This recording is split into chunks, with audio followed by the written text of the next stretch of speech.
Masih bersama saya Budiman Tarjo di satu meja di forum ke Mas Prastowo. Jadi kalau tadi polanya adalah banyak sekali yang kemudian anti endorse. Apakah ini akan berpengaruh dan juga TNI, polisi juga kemudian masuk menjadi komisaris? Apakah ini menurut Anda juga akan berpengaruh pada performa dari BUMN itu sendiri? Ya, saya secara teknis tidak ingin mengomentari karena itu di luar domain kewenangan Kementerian Keuangan, tetapi bahwa ada implikasi itu secara tidak langsung iya. Kenapa? Karena semakin baik kinerja BUMN, tentu salah satu dengan profit yang tinggi, dividen itu kan akan masuk ke APBN sebagai sumber pembiayaan APBN. Nah, semakin bagus performance tentu akan bagus buat APBN dan itu akan bagus buat rakyat. Sebaliknya, kalau kinerja BUMN-nya tidak baik atau buruk, tentu akan berpengaruh kepada APBN juga. Nah, sekarang memang dibuktikan dalam kondisi yang berat ini, pandemi, pemerintah melalui program pemulihan ekonomi nasional memberikan bantuan dukungan kepada BUMN. Ini saatnya BUMN dibantu memang. Karena beberapa itu adalah menjalankan penugasan pemerintah.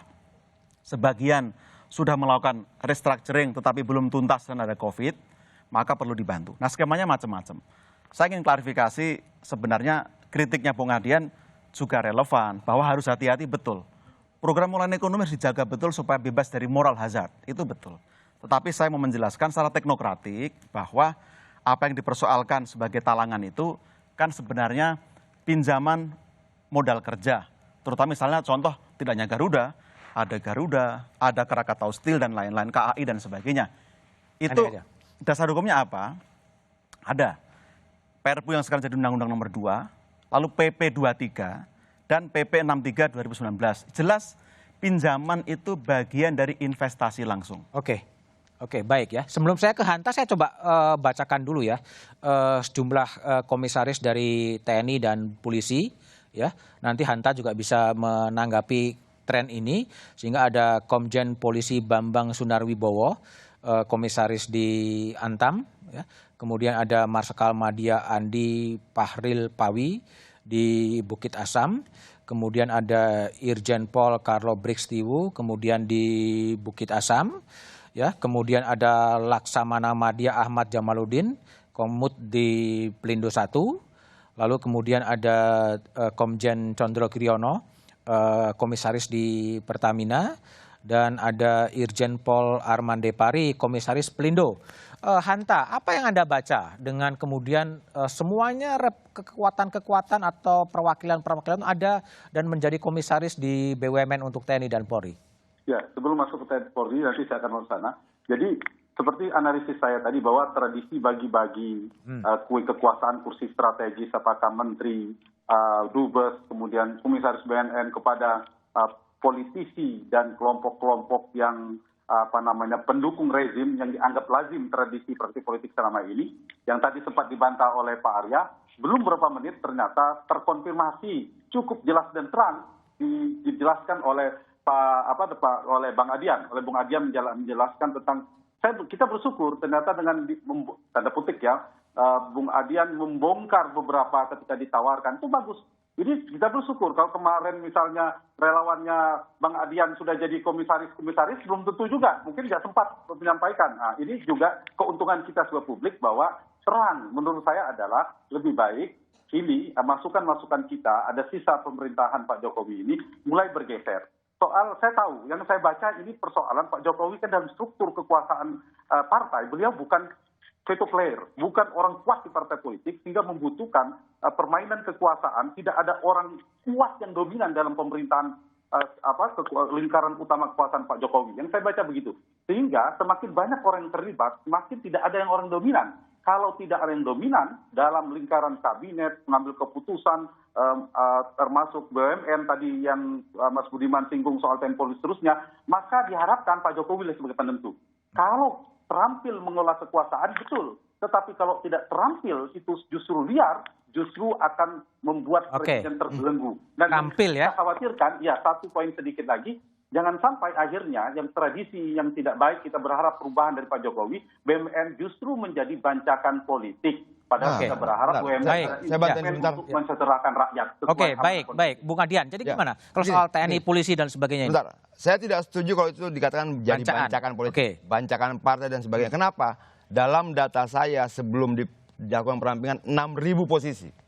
Tapi bahwa kemudian 6.000 itu di mana? 6.000 posisi di BUMN. Oh, BUMN. Komisaris dan direksi itu ada 6.000. Oke. Kalau kemudian ada 10% orang partai, orang itu baru relawan. 600. Ya. Bagaimana dibilang menjadi bancakan bersama dan sebagainya. Angka itu tidak memungkinkan kita disebut bancakan. Oke. Justru kita harus bedah isinya siapa saja. Kalau TNI polisi gimana posisi Anda? Begini, tergantung tujuan menterinya. Secara undang-undang TNI tidak boleh. Secara undang-undang Polri tidak boleh. Kecuali ada surat keputusan dari Kapolri. Tapi kita harus tanya pada menterinya, tujuanmu masukin apa? Nah ini yang jadi persoalan menurut saya. Tujuannya belum jelas? Bukan belum jelas. Menterinya bilang untuk menyelesaikan persoalan tanah. Untuk menyelesaikan persoalan-persoalan sosial dan masyarakat. Lalu posisinya apa dia ditempatkan? Sebagai komisaris. Ampun Pak Menteri, komisaris itu mengawasi internal. Komisaris itu tidak ngurus persoalan rakyat dengan tanah dan sebagainya. Artinya nggak benar dong alasannya, satu. Terus kedua, begini. Kalau ada persoalan dengan tanah dan itu bersentuhan dengan persoalan tanah rakyat, langkahnya bukan menempatkan TNI dan Polri. Tapi langkahnya membawa persoalan itu ke wilayah hukum, pengadilan. Bukan dipasang polisi dan tentara berhadap-hadapan. Nah inilah yang kemudian membangun aroma kembalinya dua fungsi ABRI. Pada era Orde Baru. Betul, ini harus dijelaskan. Repotnya ketika ada pertanyaan itu, penjelasan menterinya membenarkan itu. Harusnya dalam kepala saya menteri bilang begini, ini ditempatkan sesuai penugasan dari Kapolri atas permintaan kami, tapi untuk melakukan pengawasan di internal BUMN agar terjadi disiplin yang tinggi, agar terjadi. Jawaban menteri tidak begitu, mungkin usul Arya kali ya, saya nggak tahu kenapa menterinya jawab begitu. Tapi menurut saya jawaban menteri itu membenarkan dugaan orang kembalinya di fungsi ABRI. Baik. Jadi gimana, Bung Arya? Jadi ada saya mau buka dulu secara konsepnya gitu ya. Pendek aja ya. Ya, bahwa komisaris ini berbeda sama direktur. Ya, bukan. Dia itu ditempatkan di situ bukan berarti dia pindah pekerjaan. Dia karena dia pengawasan, fungsi pengawasan, maka itu juga adalah misalnya dia punya pekerjaan di tentara gitu ya, dia pegang komisaris, dia tidak meninggalkan ketentaraan dia. Tidak meninggalkan ketentaraan dia. meninggalkan ketentaraan, boleh ya? Ya itu kan seperti itu. Dan boleh itu, ya? Boleh. Kenapa? Kita tahu bahwa Undang-Undang TNI itu tahun 2004. Tapi mereka tahun 2004 itu sudah ada 3 komisaris langsung dari TNI dan TNI Polri. Total sampai zamannya Pak SBY, Pak SBY itu total sekitar periode pertama 45 orang, periode kedua 87 orang jadi komisaris, ya. Aktif. Kemudian jadi apa argumen paling SBY mendasar? boleh, mereka boleh gitu. Bukan. Artinya sebentar dulu. Kemudian periodenya Pak Jokowi yang pertama 74 orang. Nah, tahun lalu 2019 itu ada 22 orang. Nah, sekarang yang Pak Erick Thohir itu 22 orang.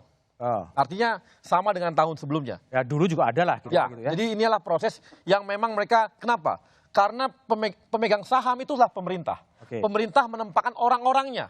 Setelah pemerintah lah ya. Orang-orangnya sebagai komisaris, mereka bukan independen. Komisarisnya pemerintah ditempatkan di sana. Komisarisnya pemerintah. Komisaris pemerintah ditempatkan di sana. Nah, tadi itu mestinya gini, makanya kadang-kadang saya bilang apa? Perlu latar belakang. Latar belakang sampai ngomong seperti itu. Jadi jangan dicomot bahwa ini ada persoalan tanah, bukan. Artinya gini, saya kasih contoh. Maksudnya lu meralat pernyataan menterinya sendiri? Bukan, aku paling gak suka digituin. Gimana? Tapi gini, soal dui fungsi tadi loh. Latar belakangnya. Gini, ada persoalan-persoalan tanah yang secara persoalan hukum, yang mau nggak mau ada pertimbangan-pertimbangan hukum. Di sana ada kejaksaan yang bisa ditempatkan juga, ada kepolisian, nggak hanya kepolisian loh, kejaksaan juga ditempatkan di sana gitu ya. Advokat juga ada ya? Ya, advokat juga ada dan sebagainya, yang memang menangani urusan hukum. Saya kasih contoh nih, ini yang kami kemarin hadapi. Antar BUMN aja ada yang ribut. Komisaris tidak menangani itu, Bung Arya. Biar dulu. Artinya gini, artinya di samping itu kan gini, karena gini, ada namanya saran-saran. Coba baca dulu tugas-tugas komisaris deh. Kita kan ada saran-saran. Di komite audit ada saran-saran. Di komisi pengawasan ada saran-saran. Di komite proyek itu ada saran-saran. Yang diberikan oleh ahli-ahlinya sebagai komisaris kepada direksinya. Bukan direksional, bukan aktif dalam arti dia adalah langsung di sana. Tapi dia memberikan saran-saran secara hukum. Jadi di situ, jadi persoalan tanah, persoalan yang selama ini nggak banyak selesai. Kalau setiap BUMN itu makanya Bang, Abang harusnya tapi intinya itu, biar tahu kasus-kasus TNI Polri itu semuanya tetap kompeten di bidangnya ya. Kayak gini, karena gini, saya kasih contoh. Ini persoalan tanah aja ada antar BUMN. Ribut juga. Antar BUMN. Dan sampai lalu solusinya apa? Mahkamah Agung. Solusinya apa? Nah, disilah. Berperkara dong, bukan taruh tentara. Oh enggak. Berperkara dong, bukan taruh polisi. Ngomong polisi nih. Kalaupun naruh polisi dan tentara, alasannya harus untuk pembenahan internal. Tidak untuk berhadap-hadapan dengan rakyat. Bukan. Itu salah. Yang bilang rakyat siapa? Tadi saya katakan persoalan antar BUMN. Konflik sosial, kata menterinya. Gini, pertanahan, kata menterinya. Gini, pertanahan, misalnya gini, antar BUMN itu pertanahan. Lalu konflik sosial antar siapa? Nggak ada rakyat di sana. Konflik sosial antar siapa? Bos, gini, konflik nggak bisa Arya. Pernyataan itu salah. Tidak pernah ada konflik sosial dikatakan oleh menteri. Ada. Nggak ada. Ada di berita. Ada. Nanti kita kirim. Tidak ada. Oke ya. Tapi intinya, kalau ada minta maaf ya. Ini kompetensinya. Kalau ada, aku minta maaf ya. Tapi kalau Bung Adian diselesaikan kepada jalur hukum. Oke, Mas Prastowo, makasih. Bung Arya, makasih. Bung Adian, makasih. Hanta Yuda, terima kasih atas bergabung di Satu Meja di Forum. Badan Usaha Milik Negara (BUMN) seyogyanya bukan hanya sekedar mencari profit, tetapi bisa juga menjadi agen pembangunan. BUMN punya tugas besar menggerakkan ekonomi akibat pandemi. Untuk itulah penetapan pengurus BUMN haruslah didasarkan pada kompetensi dan bukan semata-mata pada bagi-bagi kursi kepada mereka yang telah berjasa. Demikian Satu Meja di Forum malam ini. Sampai jumpa pekan depan. Selamat malam dan terima kasih.